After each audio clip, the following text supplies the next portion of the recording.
Buenos días, mi nombre es Álvaro Gómez y en el día de hoy voy a hablaros de nuestro proyecto de tesis, nuestro proyecto de investigación, que es el efecto tridimensional de las cuñas barizantes y vaguizantes en escafoides y calcáneos, ¿vale? Darle las gracias a los directores, al doctor Rubén Sánchez, y a la doctora Rosario y a la doctora María Los Ángeles Atín.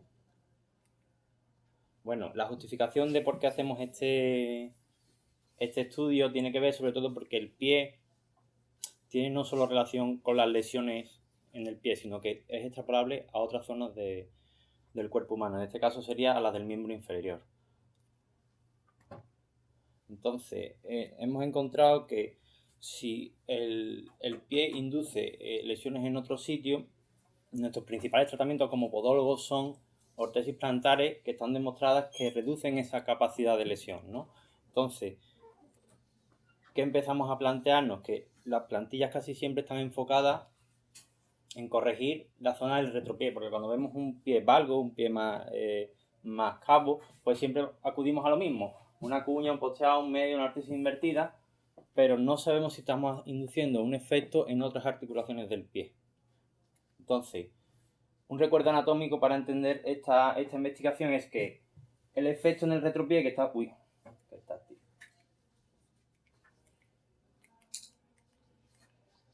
El efecto en el retropié está demostrado científicamente. Cuando hablamos de retropié nos centramos en el hueso calcáneo, articulación astragalina y astrágalo, pero desconocemos si esa cuña interna tiene efecto en otra. ¿Y nosotros en qué nos hemos centrado? Pues en la articulación mediotarsiana, que está formada por escafoides y cuboides. Por lo tanto, nuestra hipótesis principal es las cuñas de retropié, las que nosotros ponemos en las plantillas barizantes o valguizantes de calcáneo, tienen efecto en escafoides frente a pacientes que no la usen, frente a pacientes descalzos. Pues esa es nuestra hipótesis. ¿Qué objetivo tenemos nosotros? Vamos a medir el efecto de esas cuñas en estos dos escafoides a través de unos sensores de movimiento.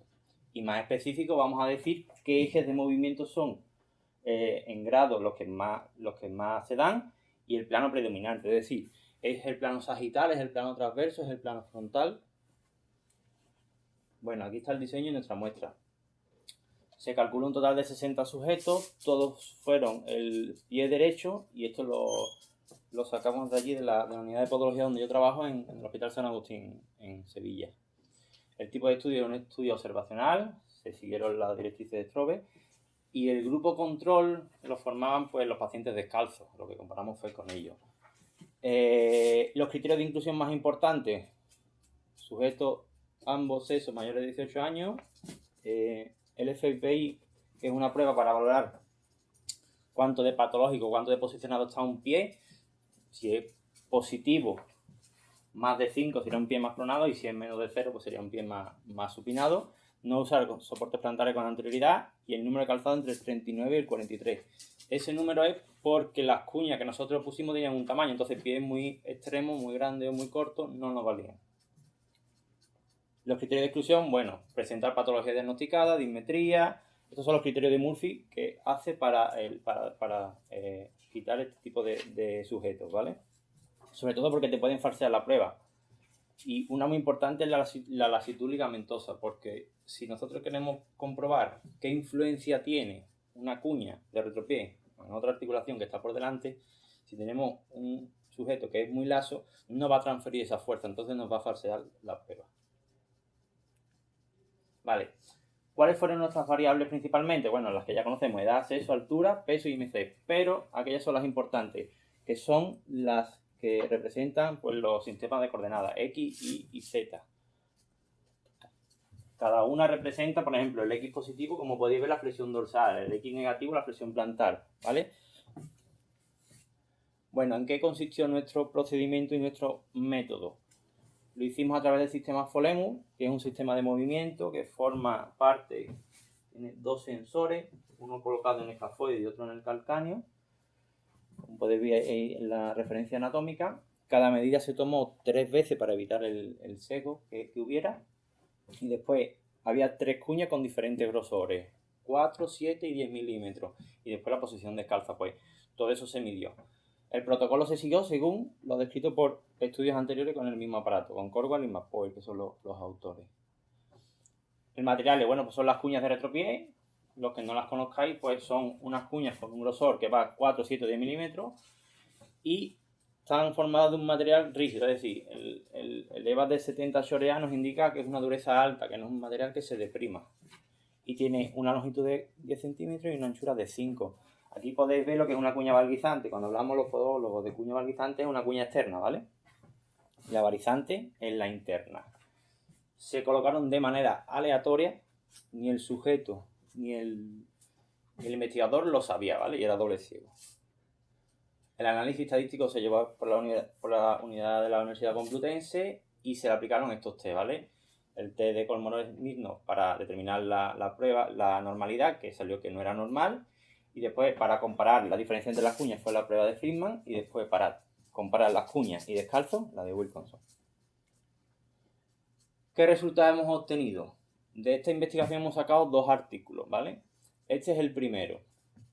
Yo os voy a nombrar solamente de todas las variables, de todos los movimientos, los que en podología pues son de los más interesantes. Y es que, por ejemplo, mirando el escafoide, ¿vale? Cuando nosotros ponemos una cuña de retropié varo, hacía una fuerte plantarflexión. Hacía una fuerte plantarflexión, ¿vale? Tenemos aquí la significancia, pero hacía un movimiento en varo también muy significativo. ¿Eso qué quiere decir? Que nosotros teníamos la capacidad de generar un movimiento en varo también en el escafoide usándolo en el calcáneo. ¿Qué le pasa al calcáneo? Pues acompañó los mismos movimientos. Ya lo sabíamos, si le poníamos una cuña debajo él iba a hacer un movimiento en varo, pero lo bueno era que se transmitía también al escafoide. En ambos casos hubo una plantarflexión fuerte y eso seguramente fue debido a que eran cuñas aisladas, no era una plantilla completa, no llevaba un arco, no llevaba un soporte de arco. Y después también remarcar que, por ejemplo, en el calcáneo le hizo una abducción, que es el movimiento hacia adentro. Este es el resumen que os acabo de explicar antes. ¿Qué nos pasaba? Cuando el escafoide poníamos la cuña de 4, de 7 y de 10, veíamos como cada vez el movimiento iba aumentando, el valgo no se daba. Y el calcáneo también. ¿Qué quiere decir? Que el calcáneo tenía la capacidad de transmitirlo al hueso que estaba por delante, que era el escafoide. Con las cuñas pronadoras, con las cuñas valguizantes, con las cuñas externas, hemos sacado otro artículo. ¿Y qué es lo que nos ha dicho este artículo? Pues que le hace la misma plantarflexión, pero aquí la muestra se dispersa un poquito. Había sujetos en los que lo hacía el varo y había sujetos en los que lo hacía el valgo. Ahora explicaré por dónde creo que puede estar el tema de por ahí. Al calcáneo, ¿qué es lo que le hacía? Abducción, flexión plantar, y pasaba lo mismo, pero después más fuerte el valgo, ¿vale? Aquí lo vamos a discutir ahora.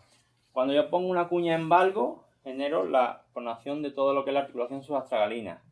Y como vemos por aquí, con una cuña muy pequeña provocaba un poquito de varo, después provocaba valgo y valgo. Pero había algunos sujetos que hacían el movimiento contrario. ¿Qué pasa? Que cuando yo hago la pronación del pie, tengo una articulación muy potente delante, que es la metatarsocuneana y el primer radio. Si esos radios son muy estables, porque nuestros pies eran pies neutros, esa estabilidad me puede influir en estos movimientos. En cambio, cuando yo hacía la supinación, no tenía una resistencia por el otro lado que me contrarrestara ese problema.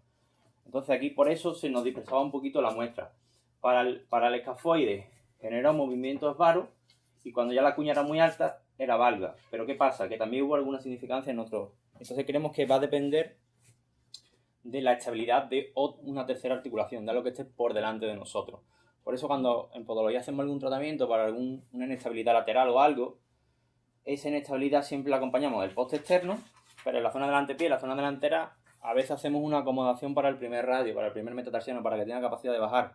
Si ya está en el suelo no va a bajar, y por eso a lo mejor, si yo induzco una pronación desde el retropié, voy a hacer una fuerza de torsión que me va a generar el varo que aparece a veces, ¿vale? Sé que es un poco enrevesado, pero si alguno, los que seáis podólogos, entendéis lo que os quiero comprender. Y después, como a nivel de discusión, bueno, hemos encontrado que las cuñas varizantes, nuestro resultado de que cuando yo pongo una cuña genero varo, estaba compartida con otros autores. Para las valguizantes lo mismo, pero para escafoides no hemos encontrado ningún artículo en personas vivas, porque son todo lo que hay, sobre todo es en cadáveres. Entonces, lo bueno que tiene ahora esta investigación es que es novedoso en esos dos ámbitos. Las limitaciones, bueno, cuando tú pones un sensor en una piel, pues que se te mueva el sensor. Cuando ponemos las cuñas a los sujetos, algunos se desequilibraban y tardaban un poco de tiempo en estabilizarse. Son cables, pero tienen una longitud determinada, entonces hay algunos momentos en los que el cable era un poco insidioso. Y después lo que he explicado antes, la influencia de otras articulaciones, que si yo tengo, cuando hice el FPI entre 0 y 5, ¿qué pasa? Que los sujetos que están pegados al 5 a lo mejor tienen una primera metatarsofalángea más inestable y los que están más pegados al 0 son más estables. Y ahí es donde queremos que está esa dispersión de la muestra. Como futuras líneas sería tener otro sensor para ponerlo en esa articulación que nos está influyendo para ver cómo evoluciona y hacerlo en dinámica. Eso ya sería la caña. Como conclusiones, lo que decimos, ponemos una cuña de retropié, el calcáneo hace el movimiento del varo y el escafoide lo acompaña, ¿vale? Eso es muy significativo. Cuando ponemos la cuña valguizante, ¿qué pasa? Que la ciencia me dice que yo tengo que deciros cuál era el más significativo, que era el movimiento varo, pero yo ya sé por dónde puede venir el error de que haya una dispersión en ese caso. Y el calcáneo se hizo el movimiento en valgo. ¿Y esto qué aplicabilidad tiene? Que es lo más importante. Cuando nosotros tratamos una disfunción del tibial posterior, por ejemplo, que es una patología que se trata muy común, ponemos un poste de retropié. Queremos varizar el calcáneo, pero claro, con este artículo lo que podemos hacer es corregir el varo del escafoide. Entonces vamos a corregir la tensión que está teniendo el propio tibial para así, bueno, pues que tenga una ventaja mecánica y dejarle sanar. No solamente el tibial, sino también podría ser la fasciopatía tensil, que tiene ese componente.